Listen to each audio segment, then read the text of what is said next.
acclamer le Seigneur. Acclame le Seigneur. Acclame le Seigneur. Acclame le Seigneur. Acclame le Seigneur. Acclame le Seigneur. Acclame-le. Acclame-le. Acclame-le. Acclame-le. Acclame Jésus. Acclame Jésus.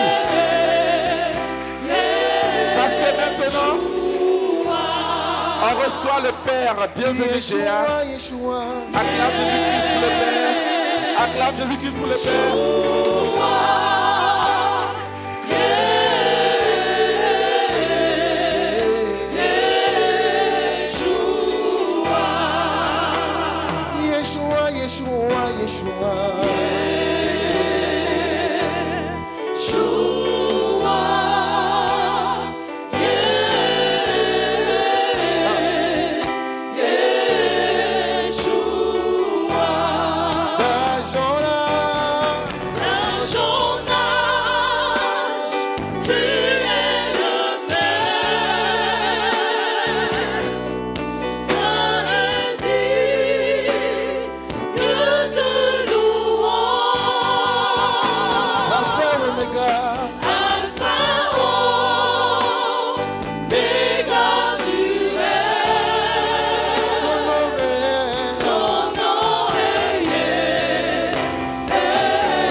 Alors je bénis le nom du Seigneur pour votre vie et surtout pour la vie de votre curé.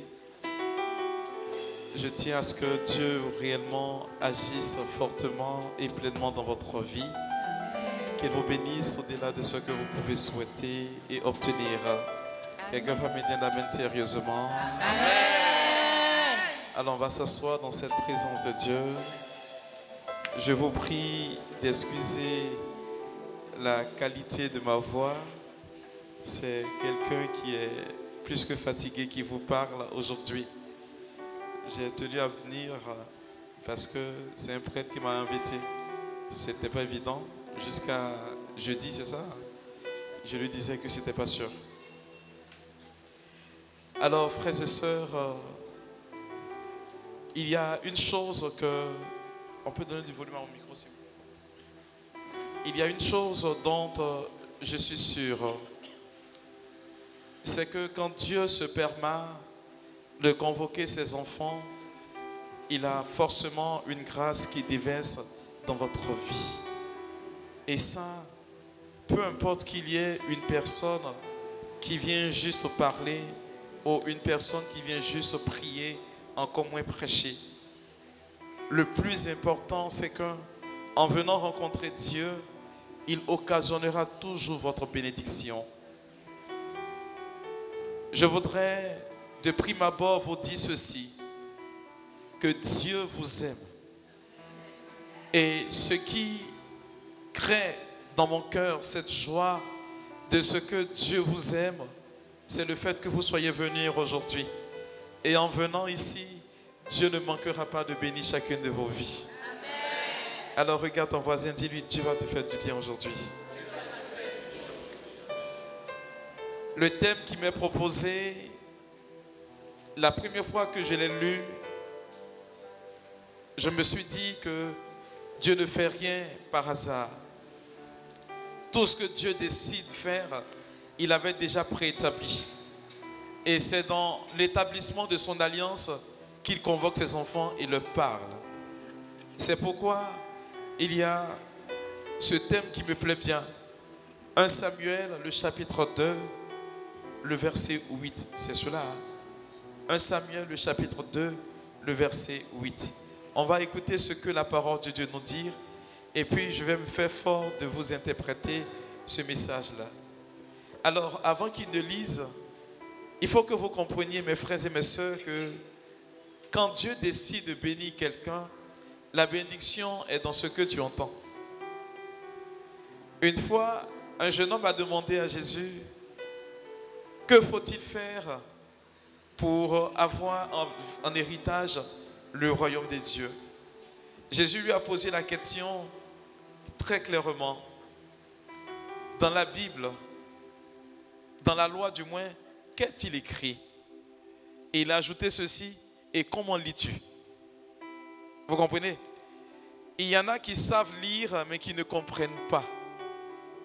Et quand tu manques de compréhension, tu peux passer juste à côté de ce que Dieu a prévu pour toi.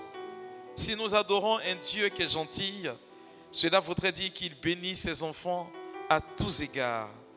Alors, qu'est-ce que la Bible nous dit? En Samuel, le chapitre 2, le verset 8.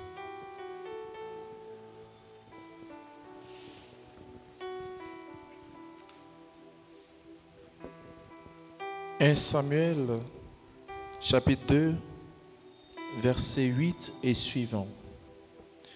Il relève le faible de la poussière et tire le pauvre du tas d'ordures pour les faire asseoir avec les princes et leur attribuer la place d'honneur. Point. Parole du Seigneur. Parole du Seigneur. Alors, il va reprendre le texte et je vais me faire fort de vous l'expliquer.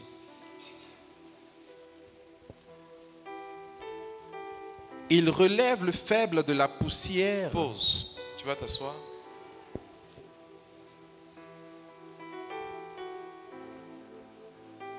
C'est ce que nous appelons dans l'évangile, dans les textes, le cantique de Anne.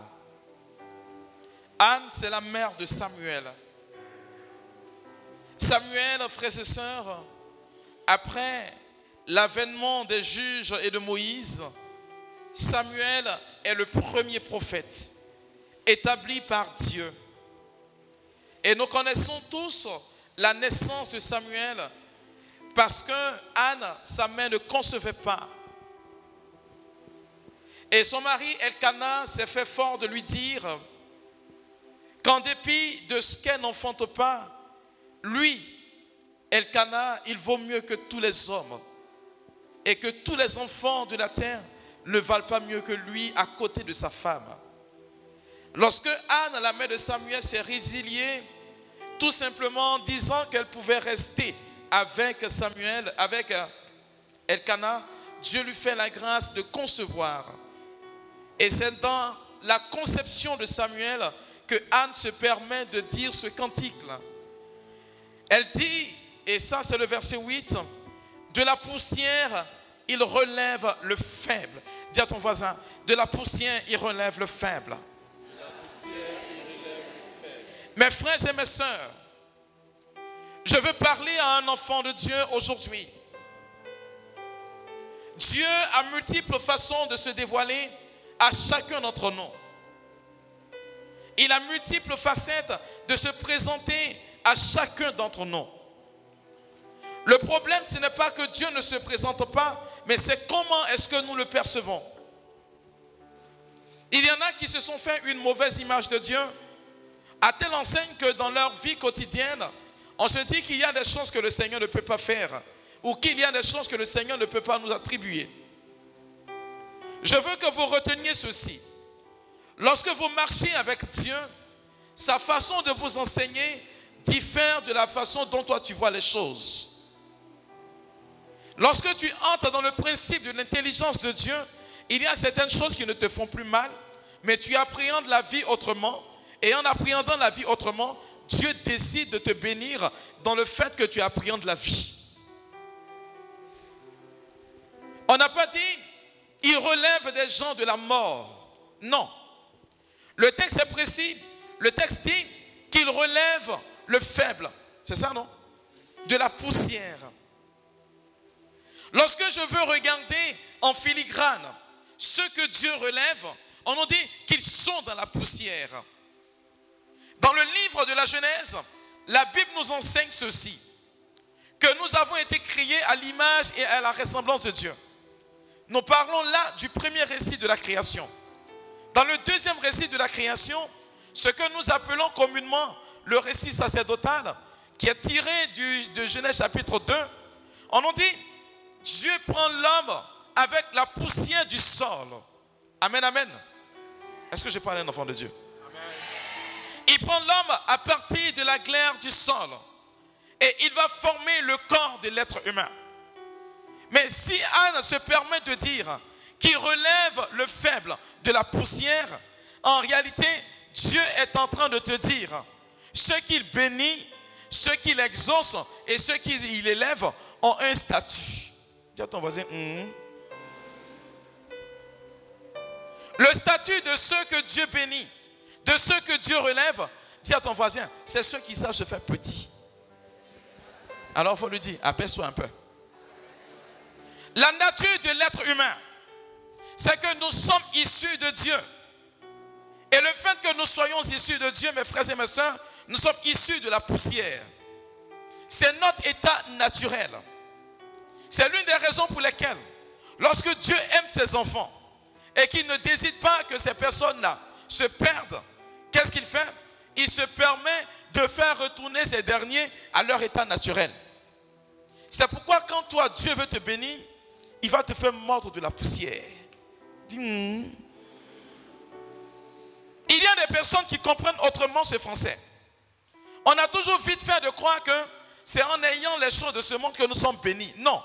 Quand Dieu décide de te bénir, il te fait comprendre des choses autrement. La poussière est l'état normal de l'être humain. Pourquoi? Lorsque nous lisons dans la parabole de l'enfant prodigue, en Luc le chapitre 15, la Bible nous dit ceci. Lorsque l'enfant a réclamé l'héritage de son père, c'est ça non? Il est retourné en lui-même après une année ou des années de disette. Il a dit ceci, je me lèverai et j'irai vers mon père. Amen, amen. Mais l'écriture dit ceci, son père, quand il a fini de dire, il s'est mis en route, n'est-ce pas? Son père le vit de loin et qu'est-ce qui s'est passé? J'ai pas entendu. Parlez fort. Oh, je veux entendre clairement. Son père l'a vu de loin. Qu'est-ce qui s'est passé par la suite? Vous ne lisez pas la Bible, vous là. Il a fait quoi? J'entends pas. Il a fait quoi? Vous ne lisez pas la Bible, vous là. Avant de l'accueillir, qu'est-ce que son père a fait? Non, avant de courir, qu'est-ce qu'il a fait? Son père le vit de loin, qu'est-ce qu'il fait?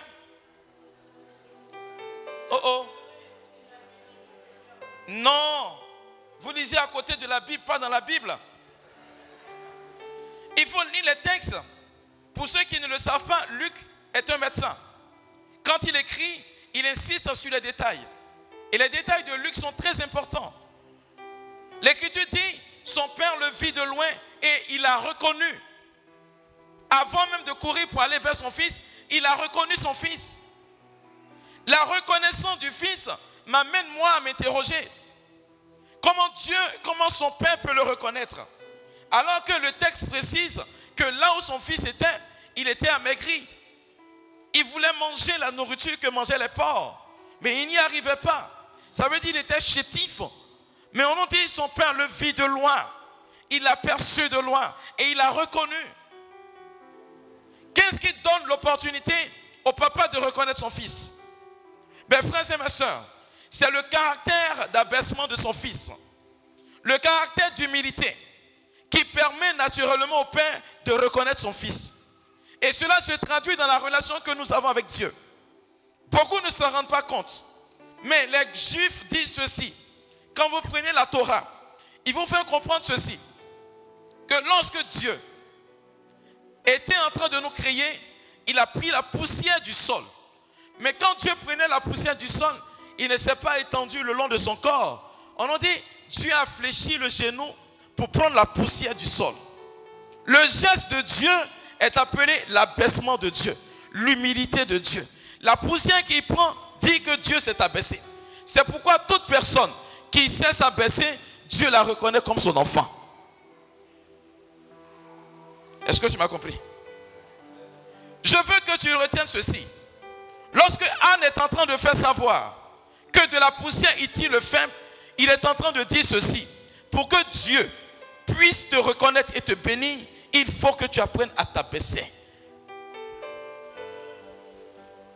Pierre dit ceci, que Dieu s'oppose aux orgueilleux, mais aux humbles, il accorde sa grâce. Il y en a que Dieu ne bénit pas, pas parce que vous ne méritez pas d'être bénis, mais de votre suffisance, de votre piédestal, Dieu ne peut pas vous bénir.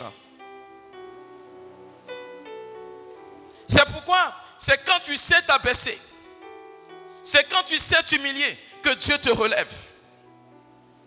Parfois, il vous fait confronter à des situations selon lesquelles vous ne pouvez même pas regarder de gauche à droite. Vous ne pouvez que pleurer. Quand Dieu décide de bénir quelqu'un, parfois il te fait connaître l'humiliation. Est-ce que je parle à un enfant de Dieu? Est-ce que je parle à un enfant de Dieu? Souvent vous allez dans des séances de prière ou de prédication où on vous fait croire que c'est pas normal qu'un enfant de Dieu puisse connaître l'épreuve. C'est pas normal que vous connaissiez la souffrance. Je veux dire quelque chose à quelqu'un. Si tu ne connais pas cet état-là, comment tu vas témoigner de Dieu? Réponds-moi. Dieu n'est pas aveugle. Il n'est pas sourd. Il sait toutes choses. Il voit toutes choses. La question que vous devriez vous poser, pourquoi Dieu permet que je vive cet état? Lorsque la Bible nous enseigne que la fin d'une chose vaut mieux que son commencement, pour que la fin arrive là, il faut qu'il y ait une préparation pour que cela arrive. Et je veux te dire, un enfant de Dieu, tu es dans l'élément de ta préparation. C'est pourquoi lorsqu'un chrétien dit que moi je ne connais pas la souffrance, la question que tu dois te poser, est-ce que c'est le même Dieu que nous servons là que tu sers, ou que tu as vaincu Satan? Parce qu'un enfant de Dieu doit connaître l'épreuve. Ça fait partie de votre vie. Arrêtez de faire croire aux gens que quand on va à l'église, on ne souffre pas. Pas plus tard qu'aujourd'hui, les textes à la fin, on dit quoi? Ainsi a-t-on traité le bois vert. Qu'adviendra-t-il du bois sec? Vous marchez après quelqu'un qu'on a chicoté, on a crucifié. Satan n'a pas eu peur de venir le tenter et puis c'est toi qui vas regarder. Enlevez de votre mentalité le fait qu'un chrétien ne souffre pas. Je veux dire à quelqu'un, tu vas monter dans une voiture, tu vas faire un accident, oui. Mais l'impact de l'accident sur ta vie là, n'aura pas le même impact que sur la vie de quelqu'un qui ne va pas à l'église. Voici là où se trouve la différence. C'est pourquoi vous voyez des enfants de Dieu. On nous dit qu'ils sont sortis d'une voiture qui est déclarée épave. Mais ils n'ont aucune égratignure. Ils vont à l'hôpital, on ne trouve rien comme anomalie. Parce que tout est normal.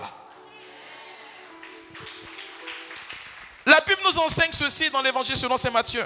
Il fait pleuvoir sur les justes comme sur les injustes. Il fait lever son soleil sur les bons comme sur les méchants.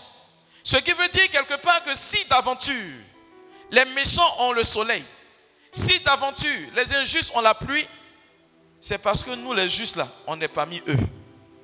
Le jour où Dieu va nous enlever de la terre, là, ils n'auront plus rien. Rien. Amen. Est-ce que tu as compris? C'est pourquoi quelque part, ne cherche pas à t'assimiler à ceux qui ne vont pas à l'église. Il y en a qui regardent leur vie en rapport avec ceux qui ne vont pas à l'église, ceux qui ne prient pas. Mais pourquoi ceux-là, ils ne souffrent pas? J'ai dit quelque chose à quelqu'un. Ça peut te choquer. Ça peut te rendre bizarre. Mais toi qui n'as pas d'avenir, tu n'as pas de lieu de prospérité, tu ne connais pas la souffrance quand tu évolues. Ceux que Dieu a appelés à être des prédestinés, à être des personnes qui vont gérer, des leaders de demain, c'est ceux-là qui connaissent la souffrance dans leur parcours. Ça fait partie de la vie des enfants de Dieu. Alors arrête de te méprendre. Arrête de dire que ce sont des choses qui ne doivent pas arriver à un chrétien. Si ça n'arrive pas à un chrétien, ça n'a qu'à arriver à qui? Dis-moi. On nous fait croire parfois que quand on est chrétien, la souffrance ne doit pas faire partie de notre vie. Hey! Laissez-moi vous dire ceci. L'épreuve et la souffrance font partie de la vie du chrétien. D'ailleurs, même chez nous à Yopougondi, on ne remue pas cocotier qui n'a pas coco. Bon, chez vous ici, on dit on ne jette pas des pierres à un arbre qui ne porte pas de bons fruits. Si on te lapide, si on te critique, on te tend des pièges, c'est parce que tu es un danger pour le camp du diable. si des gens te jalousent, si des gens disent du n'importe quoi de toi, si on traîne ton nom dans la boue partout, par-ci, ainsi de suite, c'est parce qu'ils savent que s'ils te laissent émerger, tu risques de les détrôner. Mais je vais dire à quelqu'un, on ne peut pas cacher le soleil de sa main. Peu importe ce qu'ils vont faire, choco na choco, ça va arriver piant. Je suis en train de parler à des enfants que Dieu va bénir tout à l'heure. Ce que je suis en train de t'enseigner, mon frère, ma soeur, c'est que quand Anne dit qu'il relève le faible de la poussière, c'est dire qu'il est en train de te dire que ceux que Dieu bénit, c'est ceux qui savent se faire petits. Ceux qui savent s'humilier. Ce ne sont pas des orgueilleux que Dieu bénit. L'apôtre Pierre vous dit ceci, Dieu s'oppose aux orgueilleux, mais aux humbles il accorde sa grâce. Alors, ne crois pas que ce que tu as, tu l'as reçu de toi-même. Non, non, non, non, non. Si Dieu t'a positionné quelque part, dis-toi une seule chose, c'est pour le service de Dieu. Mais malheureusement, ce que nous faisons, on passe le clair de notre temps à prendre notre responsabilité comme des lieux pour créer tout simplement de la misère aux autres. Ah, je vais dire. On nous donne un petit poste quelque part, c'est fini. Hein?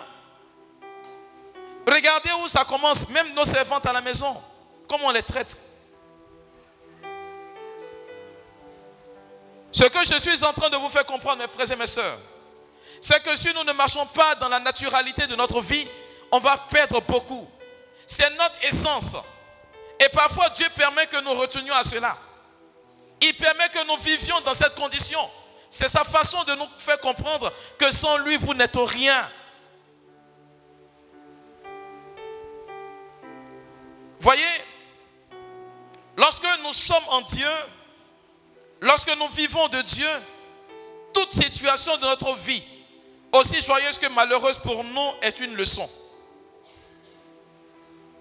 Mais c'est parce que nous nous sommes forgés un caractère et une mentalité selon laquelle il y a certaines choses qui ne doivent pas nous arriver. Il y a des gens qui sont entrés dans un principe de casser, briser. Il y a des moments où on casse et on brise. Et puis il y a des moments où on acquiert et puis on avance.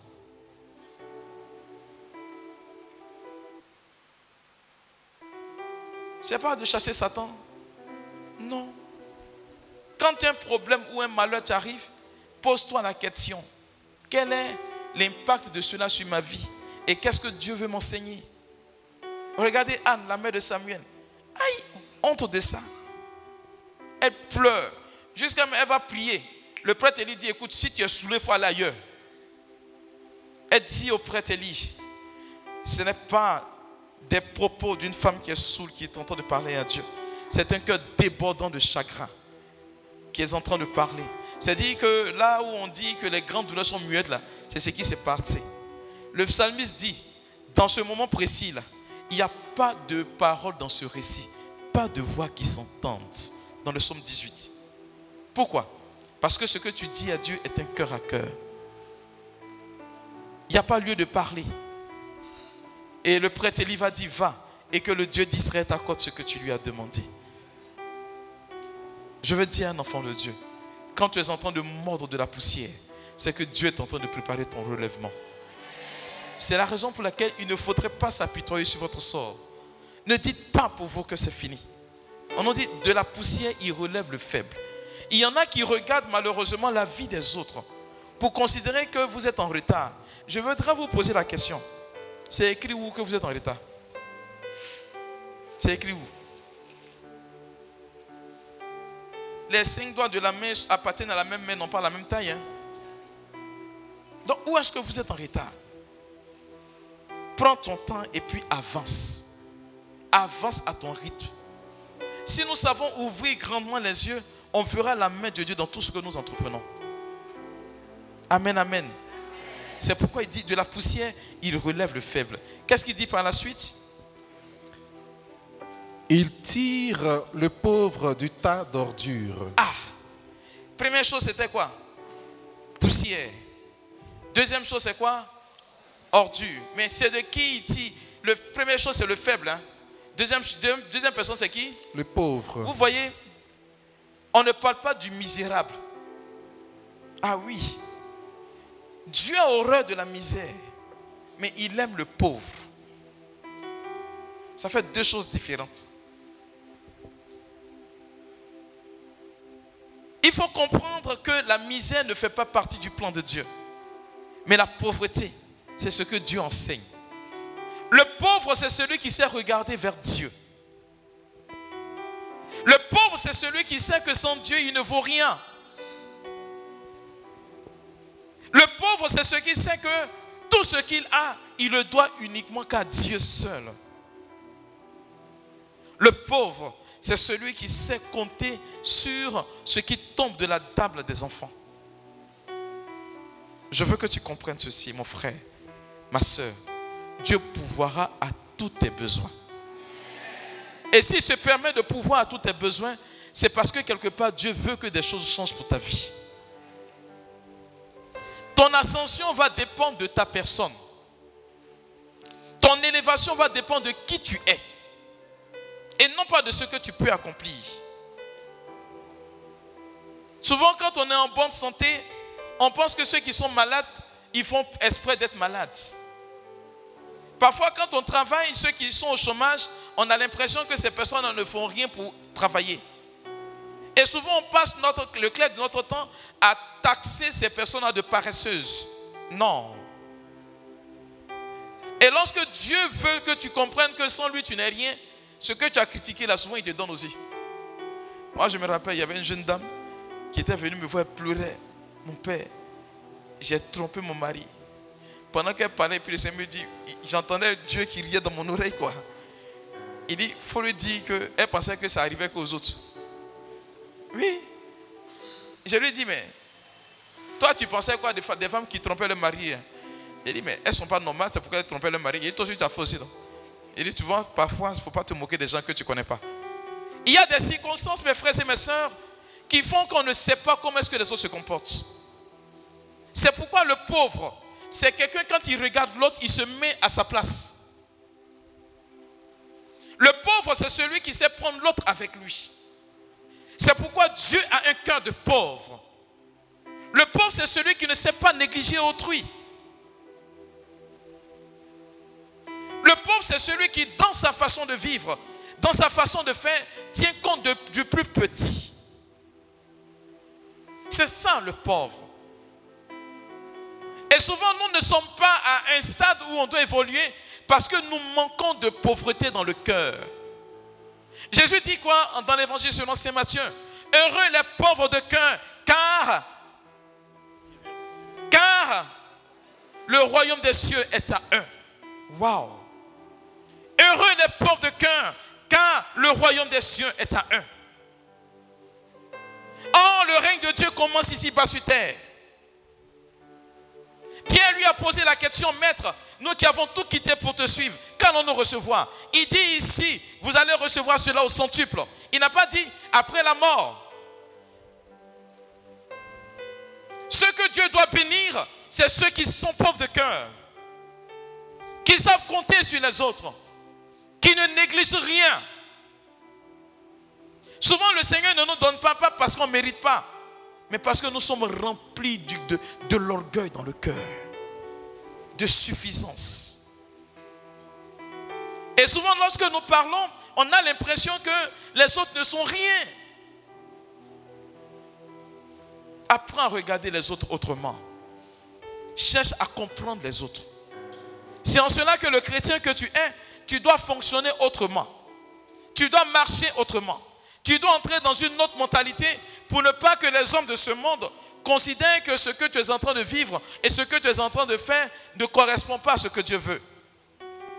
Frère, sœur, je veux parler à un enfant de Dieu. Je veux que tu comprennes ceci. Qu'en toute réalité, toute forme de bénédiction que le Seigneur accorde réside dans ta main. Beaucoup ne s'en rendent pas compte. Le pauvre sait qu'il faut aller travailler. Il sait qu'il faut aller bêcher. Il sait qu'il faut aller planter pour que Dieu le bénisse. Dans le livre de la Genèse, le chapitre 35, on nous dit que Joseph, celui qu'on avait vendu en Égypte, c'est pendant qu'il était en train de travailler, tout ce qu'il entreprenait, Dieu bénissait. Il aurait pu dire que je suis roi chez mon père. Le pauvre, c'est celui qui fait comme Dieu veut. C'est celui qui cherche en tout état de cause à plaire à Dieu. C'est celui qui ne cherche pas son intérêt premier. Je ne suis là qu'en train de vous rappeler ce que vous savez déjà. Et c'est là que Dieu vous attend.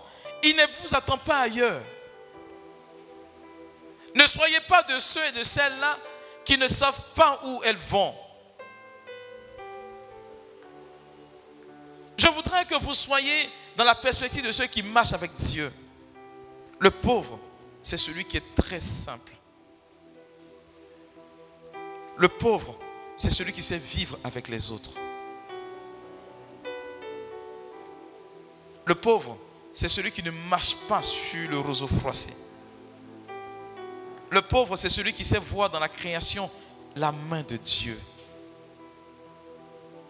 Comme François d'Assise qui dit, mon frère soleil, ma sœur lune, ma sœur la mer. Parce qu'il sait que tout ce qui est créé vient de Dieu. Et qui fait attention à tout ce que Dieu a fait sur la terre des hommes. Le pauvre, c'est celui qui croit en la présence de Dieu à tout point de vue. Et lorsque tu es pauvre, on nous dit, tu vas résider dans la boue. Pourquoi? Le principe de ce monde, c'est que quand tu fais attention à tout ce qui t'environne, les charognards, ceux qui passent leur temps à usurper de leur identité, vont passer le clair du temps à marcher sur vous. Mais je voudrais vous dire ceci, à vous qui agissez ainsi, qui marchez dans un cœur de pauvre, peu importe la personne qui vous piétine, Dieu vous relèvera. Le Dieu que nous adorons est un Dieu de toute justice. Mais ce qui est intéressant, ce Dieu, c'est que sa justice là, c'est pas comme pour vous là. Parce que nous autres, quand on veut justice, on veut que ça se passe du tic au tac. Un jour, j'ai vu sur un baka, il est écrit que le Seigneur fasse que mes ennemis durent sur la terre pour voir ce que je vais devenir. Non, non. Dieu dit que tes ennemis durent sur la terre pour qu'ils puissent se convertir. Parce qu'en réalité, de ce que Dieu va faire de ta vie, ils sauront que Dieu est avec toi.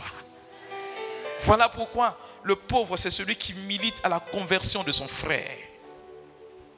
Il est capable de prier pour son ennemi, capable de prier pour ceux et celles qui lui veulent du mal.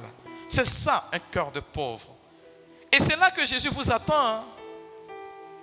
Ce n'est pas ailleurs. Je voudrais vous rassurer, mes frères et mes sœurs, qu'il n'y a aucune prière miracle pour relever les gens. Il y a des gens qui malheureusement ont toujours tendance à faire croire aux autres qu'il faut prier pour entrer dans une grâce. Touche ton voisin, il faut lui dire c'est faux. Dis-lui c'est faux. Il faut bien lui dire. Il n'y a point de prière qui vous obtient des grâces. Mais il y a le comportement que vous établissez pour entrer dans votre grâce qui est soutenu par la prière que vous faites. Ce qui veut dire dans un français assez simple que si tu ne travailles pas à ta bénédiction, ce n'est pas la prière que tu fais là qui va changer quelque chose. Commence à travailler et puis ensuite prie. Voilà comment est-ce que Dieu fonctionne. C'est pourquoi beaucoup se sont mépris. Beaucoup n'ont pas compris ce que Dieu voulait faire. Ils ont pensé que la prière résolvait toutes choses. Mais je voudrais vous faire comprendre que toute personne qui ne fait que demeurer dans la prière est fanatique. Or, le fanatisme, c'est plus de la religiosité. Ce n'est plus de la religion. Il faut que vous arriviez à prendre votre vie en main. Dieu vous a dit certaines choses dans la Bible. Comment est-ce que vous fonctionnez par rapport à ces choses-là? Voilà ce qui va vous permettre de vous relever. C'est pourquoi toute personne qui travaille à son élèvement, à son élévation, Dieu bénit sa vie parce qu'il voit que tu fais des efforts. Je veux que tu comprennes ceci, frère, sœur. Si tu t'assois à la maison pour demander à trouver du travail, tu n'auras jamais. C'est quand tu te lèves pour aller déposer des dossiers. Si tu cherches du travail et que la semelle de ta chaussure n'est pas finie, tu ne peux pas avoir travaillé. Tu as compris? Répondez-moi. Si tu cherches à te marier, que tu n'as pas eu mot de cœur, tu ne peux pas avoir mari ou femme. Oui, ça fait partie de la vie. Ce que tu obtiens là, si tu n'as pas connu la souffrance là-dedans, tu ne peux pas l'obtenir. Et ça fait partie du principe de Dieu. C'est pourquoi le Seigneur a assimilé sa bénédiction dans la vie de quelqu'un qui a souffert à l'enfantement d'une femme. Il dit dans le livre, dans la lettre aux Hébreux, lorsqu'une femme est enceinte, elle va accoucher.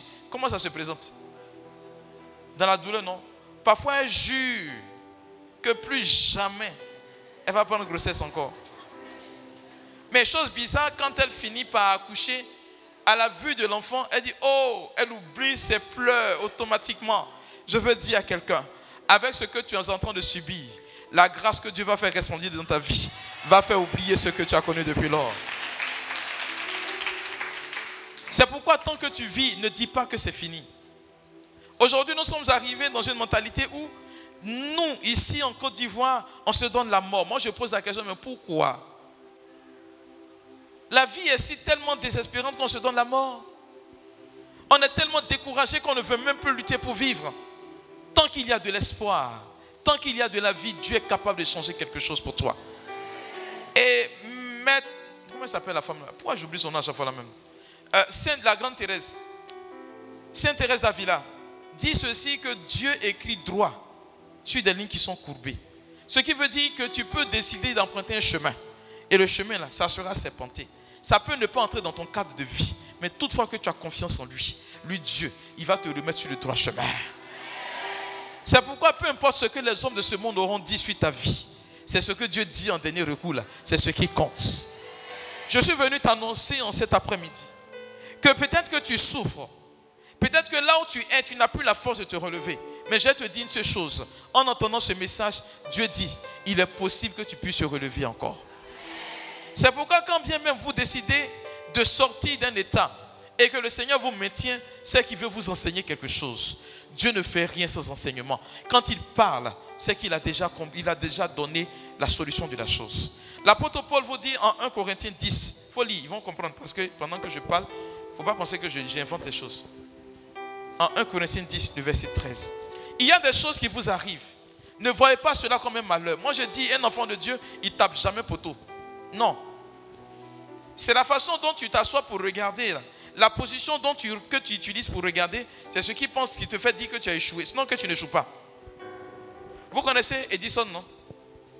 Edison. Hein? Thomas Edison, vous le connaissez? Il a fabriqué quoi? Je n'entends pas de lui. Il a fabriqué ampoule, la lumière, ampoule. Vous savez, il a travaillé pendant combien de temps? On nous dit qu'il a échoué 1999 fois. Et la 2000e fois, quand il a réussi, des gens ont dit, oh, tu as échoué. Il dit, non, je n'échouais pas. J'étais en train de me perfectionner.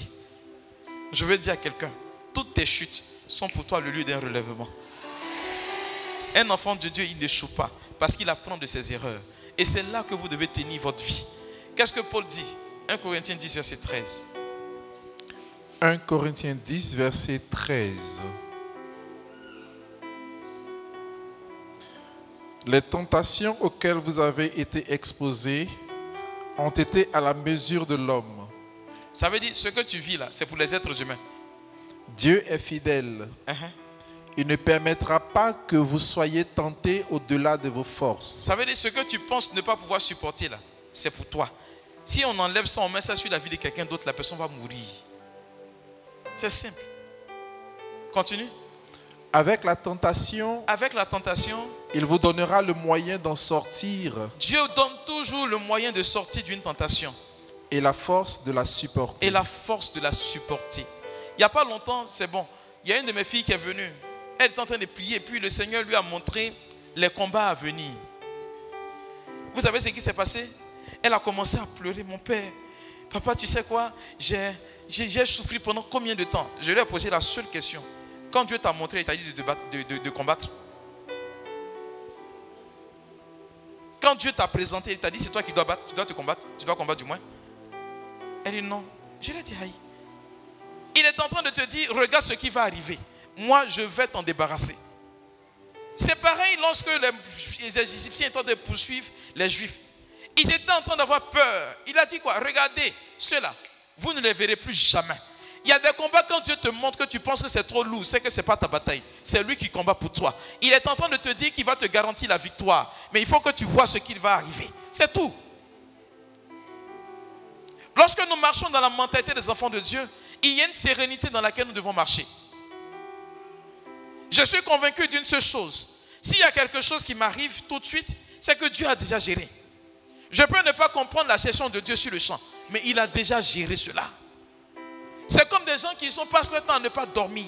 Et puis ils passent le temps à prier contre les sorciers. Oui, mais attendez, le sorcier lui il dort.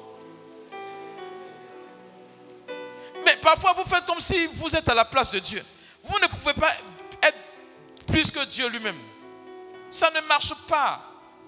Dans le psaume 126 au verset 2, on nous dit Dieu veille sur son bien-aimé quand il dort. La nuit, là, elle est faite pour dormir. Il faut dormir. Vous avez compris? Répondez-moi.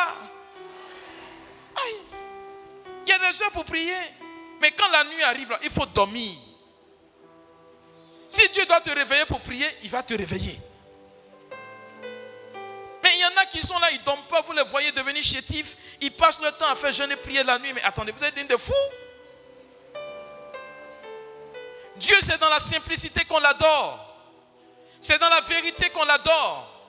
Je vais vous dire quelque chose qui risque de vous choquer. Si Dieu veille sur vous, s'il vous protège, s'il vous bénit, ce n'est pas parce que vous priez. Vous avez compris? La 4e prière du temps ordinaire, la 4e préface du temps ordinaire dit ceci. Nos chants n'ajoutent rien à ce qu'il est, mais nous rapprochent de lui. Ce n'est pas ta prière là qui ajoute quelque chose à ce que Dieu est. Tu as compris? Tu pries, tu ne pries pas, il sera toujours Dieu. Il faut l'adorer, il ne faut pas l'adorer, il sera toujours Dieu. Alors, dans un état d'enfant de Dieu, c'est ainsi qu'on s'adresse à son Père. Mais c'est parce que nous manquons de confiance que le diable vient tout simplement tromper notre vigilance. Ne faites pas croire que Dieu est un marchand. Non, il n'est pas commerçant.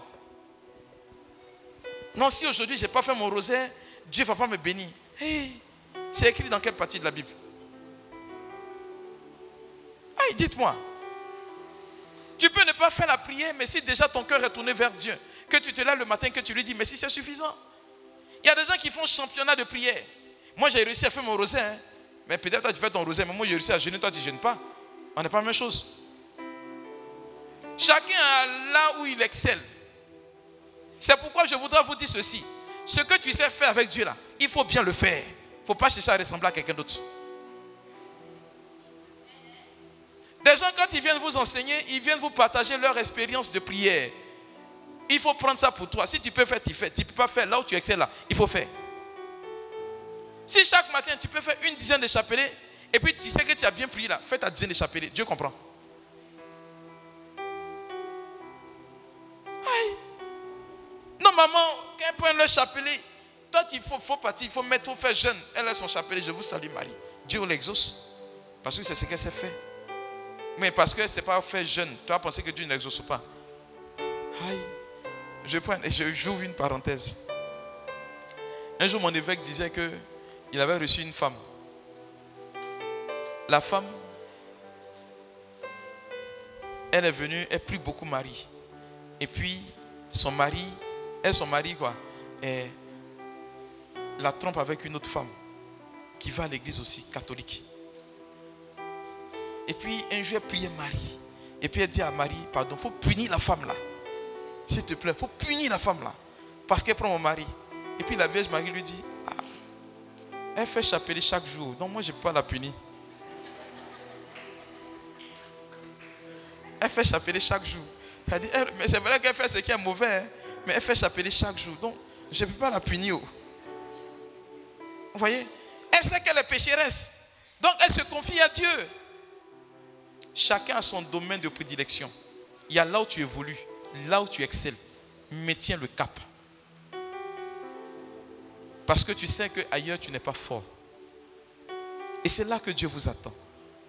S'il accorde sa grâce aux plus petits, s'il relève le faible de la poussière et qu'il tire le pauvre de la boue, toi aussi, Dieu peut le faire pour toi. À condition que tu reconnaisses que tu es un enfant de Dieu. À condition que tu saches que Dieu marche avec toi. C'est tout. l'assurance de Dieu pour lui aujourd'hui, c'est que tu te considères comme son enfant. Voyez, souvent nous avons cette attitude de ne pas faire comme des enfants de Dieu. On réagit comme si nous n'étions pas enfants de Dieu. Comme si Dieu était un commerçant. Comme si Dieu châtiait, il chicotait en même temps. Non, Dieu ne fait pas cela. Comme si quelque chose se produit, dès que ça se produit net, il y a tout de suite une réponse de Dieu. Non, Dieu il est amour. Et ce qui fait qu'il est amour, il prend son temps pour ne pas que tu subisses l'humiliation. Voilà comment est-ce que Dieu réagit. Il ne juge pas comme nous les hommes nous jugeons. Quelqu'un, on t'a fait quelque chose, que la personne t'a menti, tu as dit, oh, cette personne elle ment. Oh, Dieu va dire non, peut-être qu'elle a menti aujourd'hui, demain elle peut dire la vérité. C'est comme ça que Dieu regarde les hommes. Mes frères et mes sœurs, je suis venu vous dire que Dieu va changer vos statuts. Il va bénir votre vie. Est-ce que vous savez pourquoi? Ce n'est pas parce que j'ai prêché, mais parce que vous avez sacrifié votre sommeil, vous venez m'écouter. Non, c'est clair. Aïe. Attends, moi je ne sais pas comment vous fonctionnez. La grâce de Dieu vient parce que vous êtes venu, même si tu n'es pas venu prier, que tu as venu me regarder, te parler là. Il va te bénir, même si tu n'as rien compris. C'est comme ça que Dieu fait. Ça vous paraît bizarre quoi? Mais Dieu est tellement simple. Non, ne vous fatiguez pas avec Dieu. Ce qu'il dit de faire là, il faut faire dans ton cœur là, sans qu'être juste. Et puis c'est tout, Dieu te donne et puis il avance. C'est pas, il y a des gens, si tu veux les écouter prier, toi-même tu risques de ne plus jamais prier quoi. Oui, souvent quand ils alignent des mots là comme ça. Toi tu te poses la question, est-ce que je suis passé à l'école? Et quand vous les entendez prier, mais bon, Dieu il comprend Baoulé, il comprend Agni, il comprend Bété, ouais, il comprend Tagbana, il comprend tout ça là. Donc vous voyez que ce n'est pas quand vous allez commencer à aligner des jolis mots là. Non, si la prière n'est pas en adéquation avec ce que ton cœur dit, ça ne sert à rien. Anne, la mère de Samuel, on nous dit elle murmurait. Elle ne criait pas vers Dieu. Elle a murmuré. Et c'est là que Dieu l'a bénie. Il a relevé son front. On nous dit son seul enfant qu'elle a accouché là, ça fait mal à sa co-épouse comme c'est là.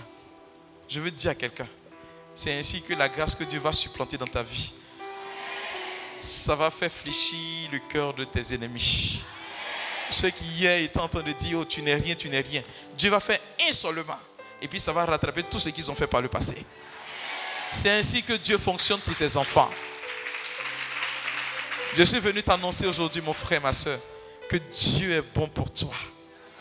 Il n'a jamais changé. La Bible nous dit en Hébreux, le chapitre 13, au verset 7, Jésus-Christ est le même hier, aujourd'hui et éternellement.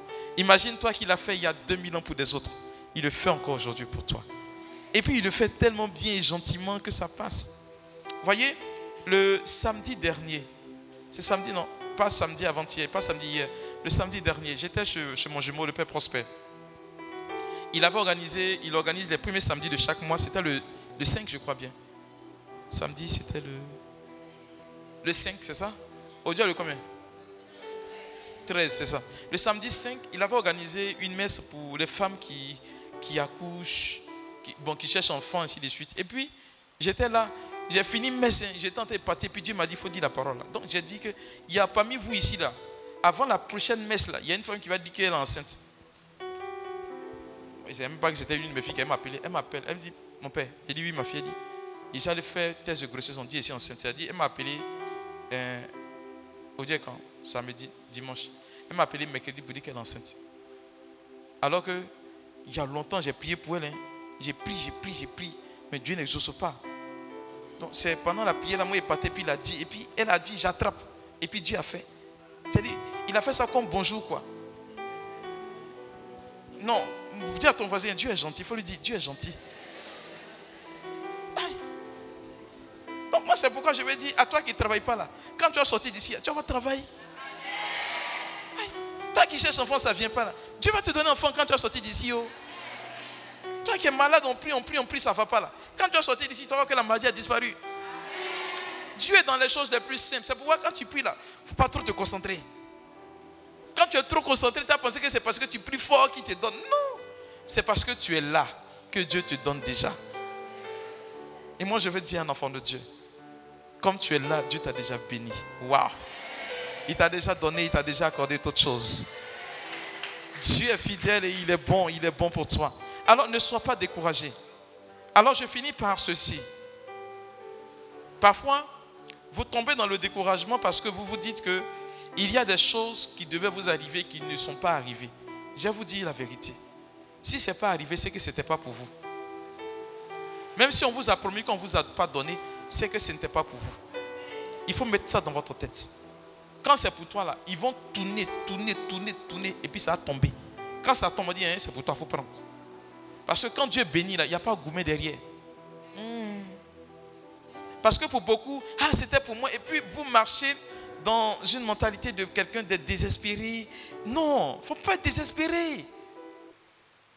C'est comme une femme qui m'appelle un jour, mon père. Mon mari, on devait faire promotion pour lui. Depuis combien de temps? J'ai posé la question. C'est écrit quelque part que c'est son nom qui était promu. Elle dit non, mais il a formé des gens. J'ai dit oui. Il forme seulement. Lui au moins il forme des DG. Donc demain là, ils vont se reconnaître en lui. Il y a des gens qui ne sont pas obligés. Tu n'es pas obligé d'être directeur. C'est ton travail, c'est de former pour que les gens soient directeurs. Prends ça comme cela, que joie. Quand c'est pour toi, Dieu te donne. Alors ne soyez pas désespérés. Regardez dans la mentalité, dans la vision de Dieu. Vous verrez que le Seigneur vous aura béni dans ce que vous faites. Que sa faveur vous exauce aujourd'hui et pour les siècles sans fin. Quelqu'un va me dire un amen fort. Amen, amen. Alors regarde, fais comme cela, fais comme cela, fais comme cela. Oh, dis à ton voisin, je suis béni. Dis-lui, je suis béni. Dis-lui, je suis béni. Dis-lui, Dieu m'a déjà exaucé. Dis, Dieu m'a déjà élevé. Dis, Dieu m'a déjà confirmé. Amen, amen. Alors moi je dis ce que Dieu met à mon cœur, hein, c'est comme cela. Voilà, si tu prends, c'est pour toi. Tu ne prends pas aussi, c'est pas pour toi. Amen, amen. Alors Dieu est fidèle dans tout ce qu'il fait. Il accorde sa grâce, il bénit. Il accorde son élévation. Vous voyez, quand nous sommes dans une assemblée, il y a des grâces que Dieu donne.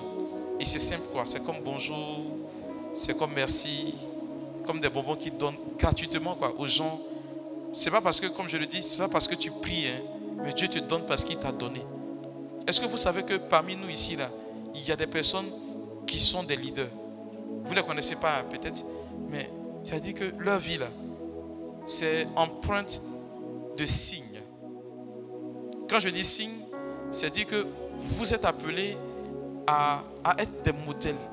Des gens qui vont donner la motivation aux gens de pouvoir dire que ce n'est pas encore fini et que ça peut aller. Ces personnes-là, vous allez voir que parfois, elles connaissent des souffrances. Et les gens, quand on les regarde, on dit, mais cette personne-là souffre beaucoup. Hein. Mais en réalité, c'est parce que Dieu a promis quelque chose dans leur vie.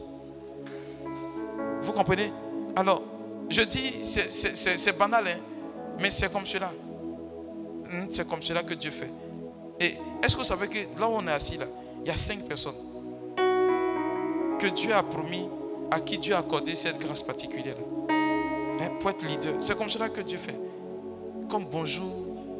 Et puis c'est fait quoi. Amen, amen. Voilà. Est-ce que sécurité est là? Ils sont là. Vous êtes là? On peut commencer? Ah. Il faut les faire venir rapidement. Elles savent pas, hein? Elles savent pas encore. Quand il y a dit paix, vous allez commencer. C'est comme du bonjour. Parce que quand tu entends une parole, ça coule. Tout simplement. Et puis Dieu fait. 5. Tac. Tac. Tac. Tac. Et puis tac. Voilà. Regardez, c'est arrivé. Voilà, il faut les aider maintenant. 5. C'est très précis. La parole de Dieu ne ment pas.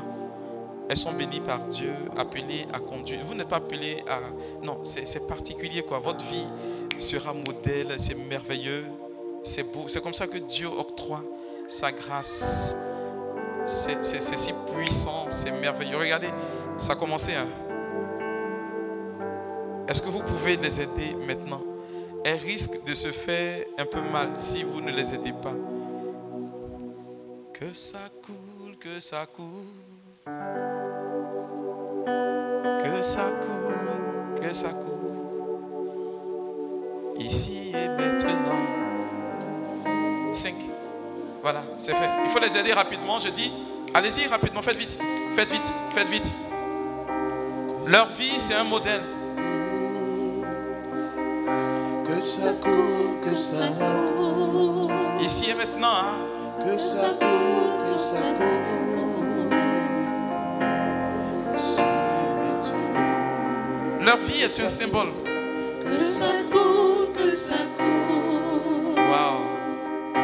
Que ça coule, que ça coule. Que ça coule, que ça coule. Ici et maintenant.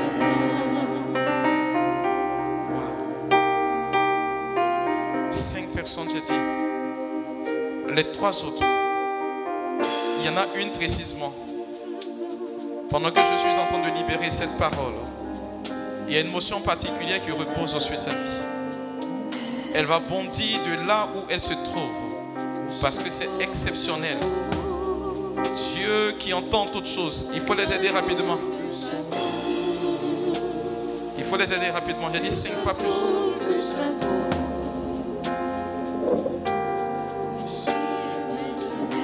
Dieu octroie grâce et faveur.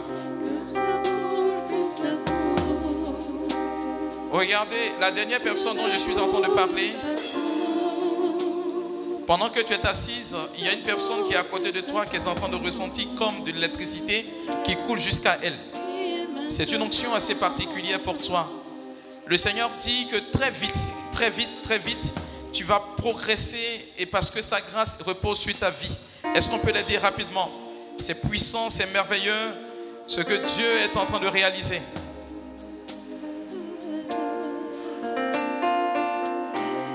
Oh. Que ça coule, que ça coule. Que ça coule, que ça coule. Que ça coule, que ça coule. Ici et maintenant. Oh oh. Que ça coule, que ça coule. Que ça coule, que ça coule. Que ça coule, que ça coule. Ici et maintenant. Amen, amen. On va aller tout doucement. Voilà. Il y a 2 personnes. Ne soyez pas distraits. Hein. Voilà. Dieu a déjà fait. Il y a 2 personnes. Vous représentez particulièrement le socle. Bon, socle, c'est un peu trop dire. La porte par laquelle Dieu décide de faire entrer une grâce dans une famille. C'est ce que vous êtes. Vous êtes 2. Et le Seigneur dit que votre famille quitte un stade aujourd'hui, un statut, pour entrer dans une autre phase de bénédiction. C'est ce qu'il disait. De la poussière, il relève le faible. Il tire le pauvre de la boue pour le faire asseoir à la table des rois. C'est 2 personnes, exactement. Faites-les venir rapidement. Aidez-les rapidement. Il faut les aider. Pendant que je parle, regardez, Dieu est en train de simplement traduire sa bonté dans leur vie. La deuxième personne est en train de vivre quelque chose d'exceptionnel. Il faut l'aider rapidement.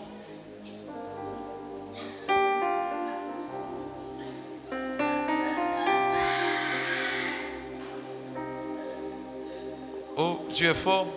Il est merveilleux.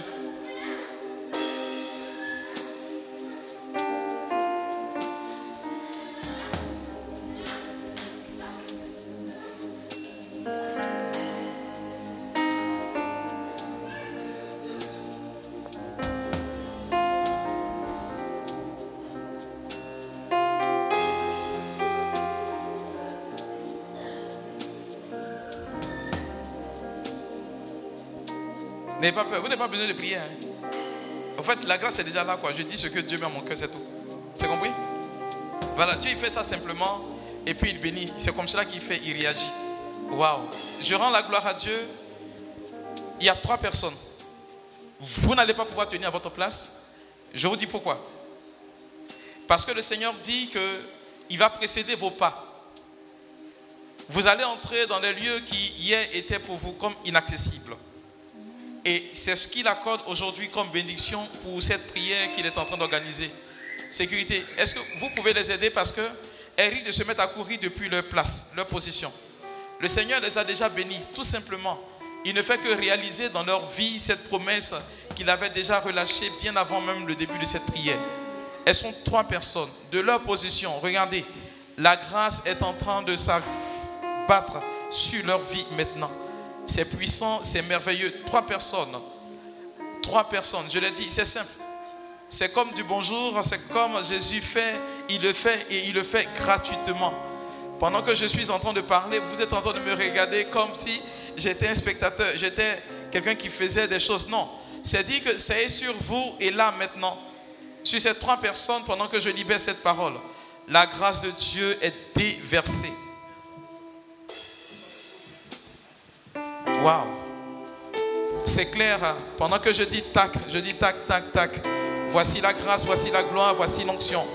Dieu dit, il accomplit et il réalise.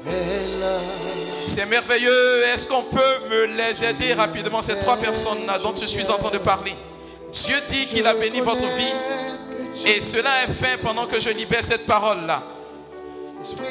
3 personnes, voici la grâce. Dieu dit, le temps pour vous d'arriver à la plénitude de votre réalisation est arrivé. Seigneur, merci. Merci pour l'œuvre de l'Esprit que tu réalises pour nous. Merci Jésus. Est-ce que vous pouvez aider la 3e personne rapidement, s'il vous plaît? Il y a une onction sur sa vie, cette personne dont je suis en train de parler. Dieu est fidèle et il est en train de réaliser pour ces personnes-là quelque chose d'indéniable, c'est propre et c'est clair. Dieu touche, il visite et il réalise. Seigneur, merci parce que tu fais du bien.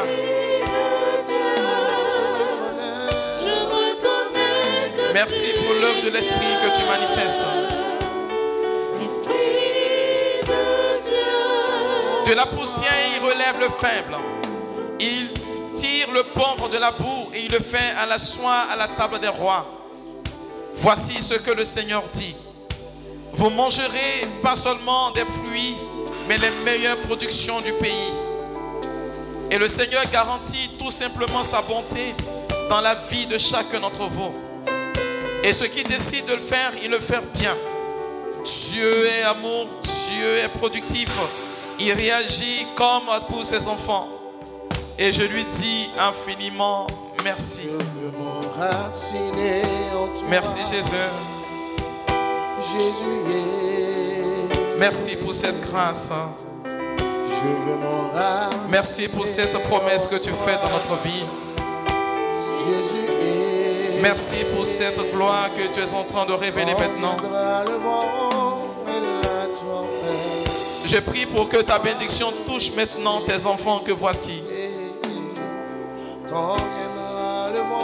Merci Jésus pour ceux que tu es en train de visiter en cet instant précis et ceux à qui tu es en train de faire du bien. Jésus, tu es amour. Et tout dans notre vie aujourd'hui ne trouve que son accomplissement en toi. Merci ça, car c'est toi qui nous visite, car c'est toi qui nous touche.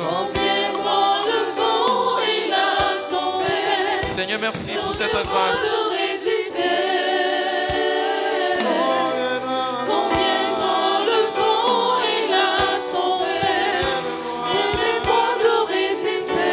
Et tu es fidèle, Père.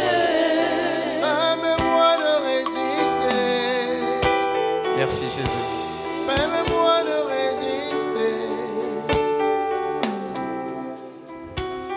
Il y a,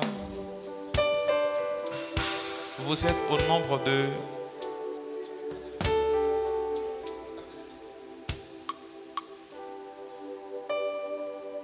Il y a 7 personnes dans l'assemblée.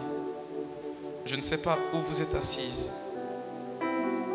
Mais ce que je reçois clairement dans mon esprit, c'est que le Seigneur vous rend à l'image de Joseph dans l'Ancien Testament. Il me dit que ce que vous entreprendrez, ce que vous toucherez, portera son fruit. Je l'ai reçu très clairement. C'est pourquoi je me suis permis de libérer cette parole. Pour reconnaître ces 7 personnes, vous allez voir qu'elles vont commencer à sentir dans leurs mains droites comme une forte chaleur. C'est le Seigneur qui garantit tout simplement le fait que la parole qu'il libère est accompagnée de signes. Dieu décide de vous bénir aujourd'hui, car il dit les endroits où vous allez entrer, là où vous allez poser la main, ce que vous allez décider de faire portera son fruit. Que vous l'ayez voulu ou pas, le Seigneur se sert de votre personne pour faire du bien à un plus grand nombre. Vous êtes au nombre de 7. Et pendant que je libère cette parole, le Seigneur me dit, vous accueillez maintenant cette grâce. Vous accueillez maintenant cette bénédiction, cette faveur divine. Il est Dieu et il octroie toute forme de bénédiction. Est-ce que vous pouvez commencer à me les aider, s'il vous plaît? Faites-les venir par devant. Pendant que je suis en train de prier, est-ce qu'on peut me les faire venir par devant? C'est fait déjà. Le Seigneur dit que c'est fait. Regardez, le Seigneur a commencé à les bénir. Je vois la main de Dieu qui se pose sur leur tête. Vous allez commencer à avoir une vie exceptionnelle. Une vie vraiment exceptionnelle. Alors si vous ne vous dépêchez pas, ça va être assez brutal pour vous. Parce que c'est ce que le Seigneur octroie dans sa souveraineté.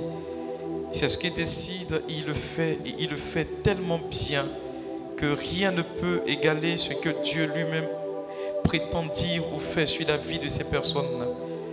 J'annonce, je vais compter maintenant. Je dis 1, 2, 3, 4, 5, 6 et 7 personnes.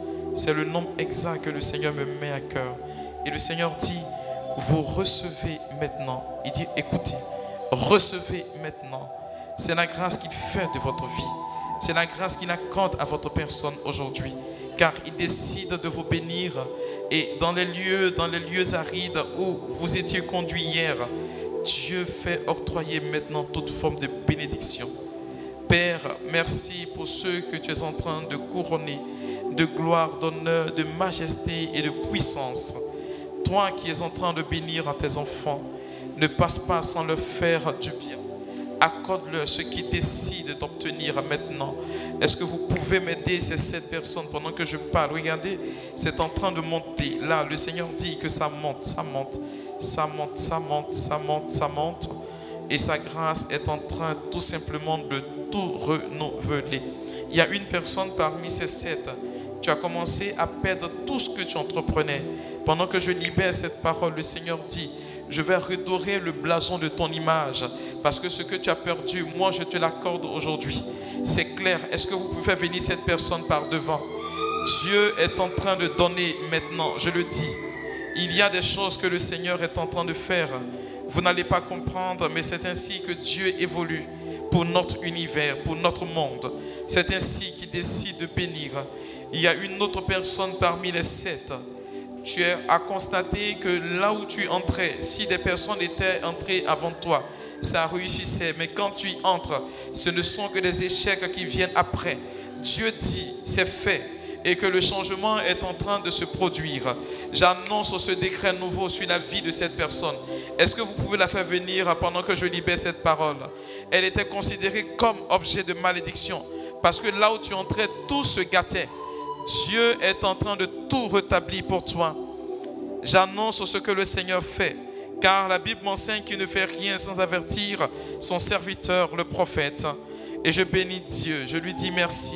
Merci car il est en train d'octroyer maintenant faveur et bénédiction. Il y a un monsieur parmi ces 7 personnes. Je voudrais que ce dernier vienne rapidement. Depuis un certain moment, tout ce que tu entreprends, mon frère, ne réussit pas. Depuis un certain moment, tout ce que tu entreprends ne réussit pas, frère. Est-ce que tu peux venir pour qu'on puisse prier pour toi? Est-ce que tu peux venir pour qu'on puisse prier pour toi? Depuis un certain moment, tout ce que tu entreprends ne réussit pas. Vous faites partie de ces 7 personnes à qui Dieu accorde ce privilège particulier. Je voudrais que cette maman qui est dans notre assemblée, que tu viennes aussi. Tu as un enfant qui est en Europe. Et depuis que tu as fait partie de cet enfant, ce ne sont que des difficultés qui ne font que jalonner ta vie. Et tu ne comprends plus rien. Parfois, tu éprouves comme un regret d'avoir fait partie de cet enfant-là. Est-ce que maman, tu peux venir pour qu'on puisse prier aussi pour toi? Je ne te connais pas, mais c'est clairement ce que le Seigneur met à mon cœur. C'est clairement ce que le Seigneur met à mon cœur. Depuis que tu as fait partie de ton enfant en Europe, ce ne sont que des difficultés. Au point où tu as commencé même à regretter le fait d'avoir fait partie de cet enfant-là. Et je bénis Dieu pour sa vie. Parce que le Seigneur dit, ce qui doit réussir commence toujours difficilement. Seigneur, c'est à toi que nous rendons la gloire. À toi que nous rendons la majesté, la puissance et l'honneur. Merci pour ces paroles que tu inspires à ton serviteur que je suis. Pour ceux que tu es en train de toucher maintenant, que tu bénis à cet instant précis. Ceux à qui tu fais du bien.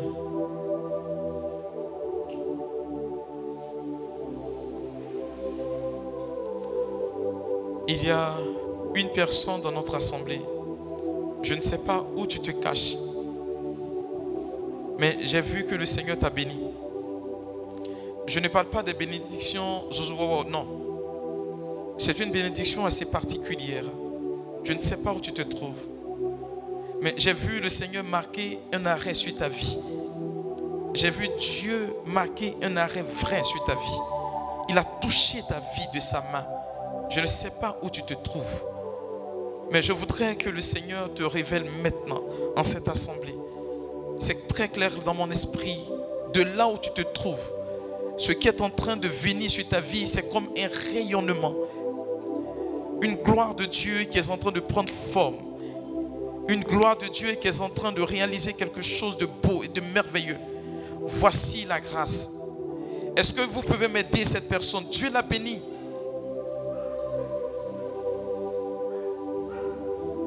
Seigneur, merci pour ceux pour qui tu es en train de faire du bien.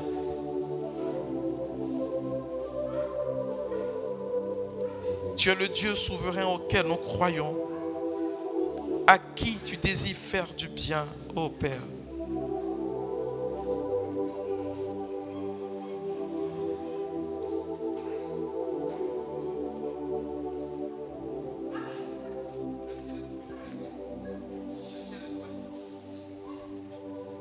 Le ciel est ouvert, Papa qui m'appelle.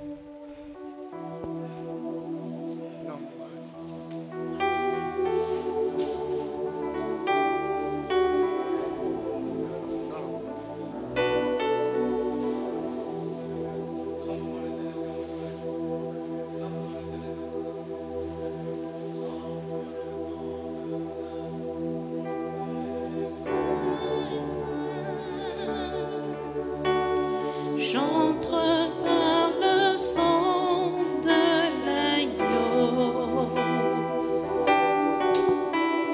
J'entre pour t'honorer, toi seul. J'entre pour honorer Jésus. J'entre dans le sein.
vers le ciel.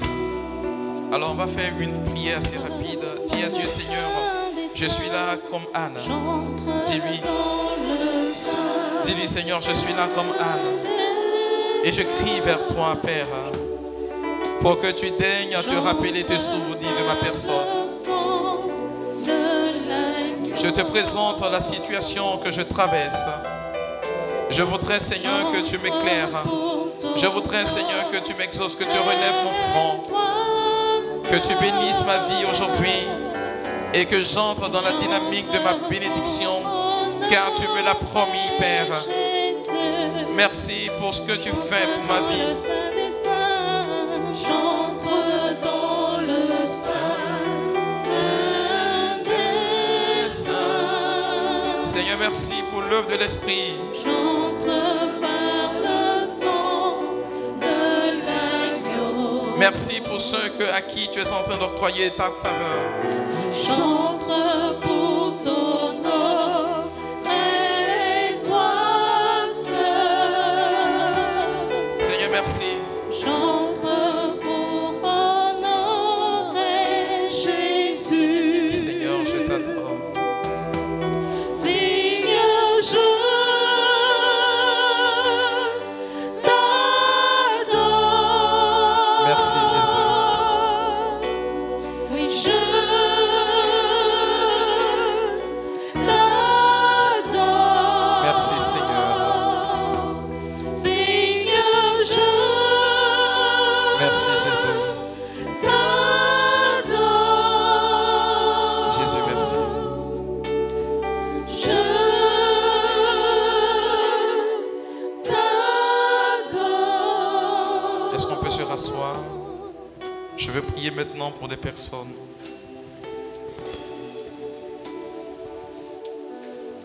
Les paroles que je donne sont très précises. Alors si vous ne vous sentez pas concerné, je vous prierai de rester à votre place. Je veux prier pour une femme.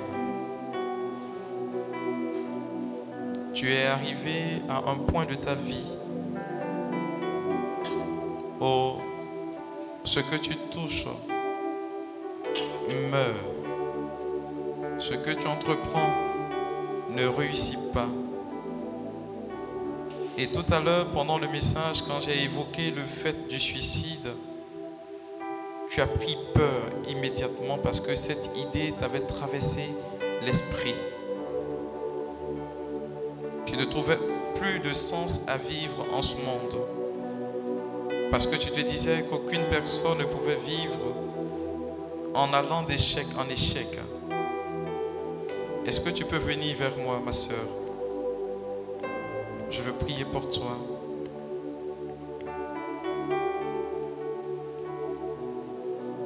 Pour te reconnaître, l'idée de suicide t'avait traversé l'esprit.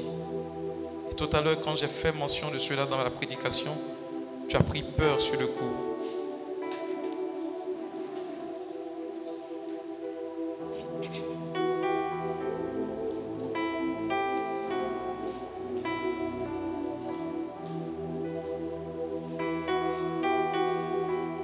Je veux prier pour ce père de famille.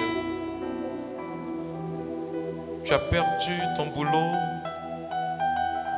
et tu as peur de le dire à ton épouse. Tu as peur de le dire à ton épouse. Est-ce que tu peux venir, frère, pour que nous puissions prier pour toi? Tu as perdu ton travail.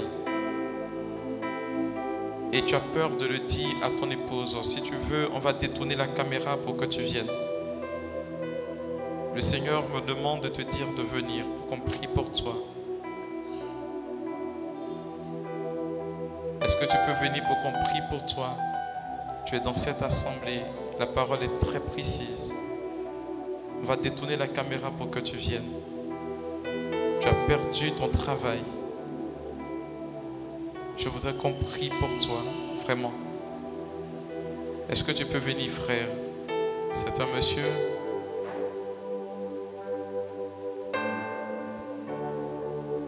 Alors, pour te reconnaître, tes amis t'ont dit que, en te faisant des promesses, que tu allais trouver du travail très vite. Mais ça ne vient pas. Et tu commences à passer des nuits assez blanches. Je veux prier pour toi.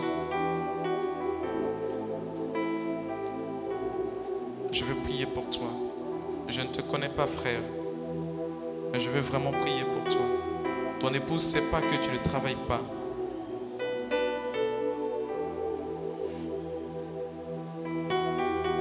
Ton époux ne sait pas.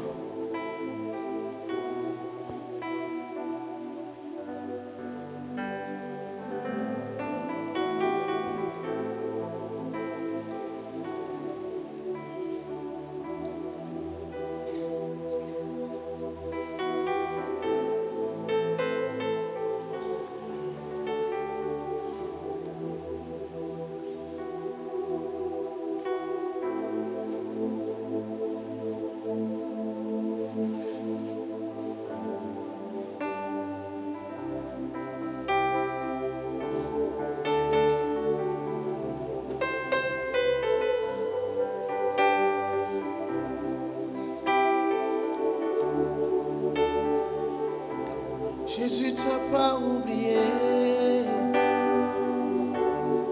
t'a pas oublié. Jésus t'a pas oublié, Il t'aime encore. Jésus t'a pas oublié, Il t'aime encore. t'a pas oublié. Il t'aime encore. Jésus t'a pas oublié, Il t'aime encore. t'a pas oublié. Il t'aime encore. Jésus t'a pas oublié, Il t'aime encore. t'a pas oublié. Il t'aime encore. C'est l'âme, Il t'aime encore. c'est l'âme, Il t'aime encore. c'est l'âme, Il t'aime encore. c'est l'âme. Il t'aime encore. Seigneur, tu es le Dieu qui pourvoit à nos différents besoins. Je veux prier pour une personne qui est malade. Il y a longtemps que tu traînes une maladie et tu fais des soins et tu as l'impression que la maladie refuse de partir de ton corps. Mais il n'y a pas longtemps, on t'a décelé un début de suffisance rénale. Est-ce que tu peux venir pour qu'on prie pour toi? Tu es malade? Il n'y a pas longtemps qu'on t'a décelé un début de suffisance rénale. Je veux prier pour toi. Est-ce que tu peux venir? Je ne te connais pas. Je tiens à donner cette précision. Je veux prier pour cette personne qui est malade. Et je lui dis merci à Dieu parce que il est fidèle dans tout ce qu'il entreprend.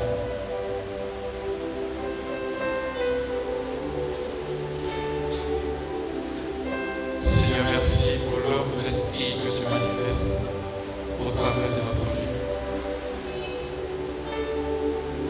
Merci pour la grâce. Tu es le Dieu souverain à qui tu fais du bien quand ton peuple se crie vers toi. Merci Seigneur. Merci Jésus. Je veux prier pour deux personnes malades. Vous avez des problèmes au niveau de votre sang. Est-ce que vous pouvez venir pour qu'on puisse prier pour vous? Vous avez des problèmes au niveau du sang. Est-ce que vous pouvez venir pour que je puisse prier pour vous? Problème au niveau du sang. Le sang, votre sang, au niveau du sang. Est-ce que la deuxième personne peut venir? Vous êtes deux. C'est une parole parole assez précise.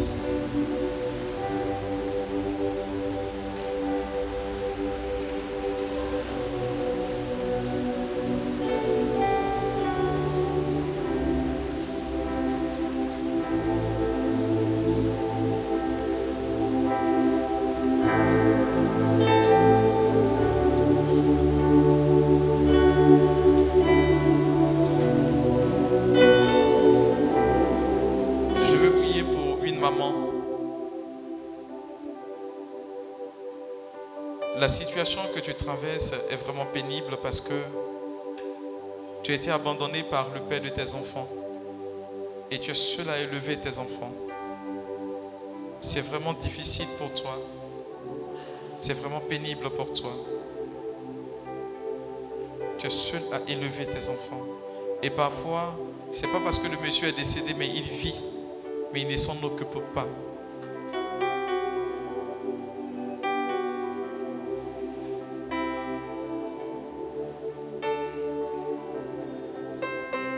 Est-ce que vous pouvez venir, femme? Vous êtes assez jeune et je crois que vous avez 3 enfants. 3 enfants. Vous êtes seul à élever vos enfants. Le monsieur a abandonné le foyer.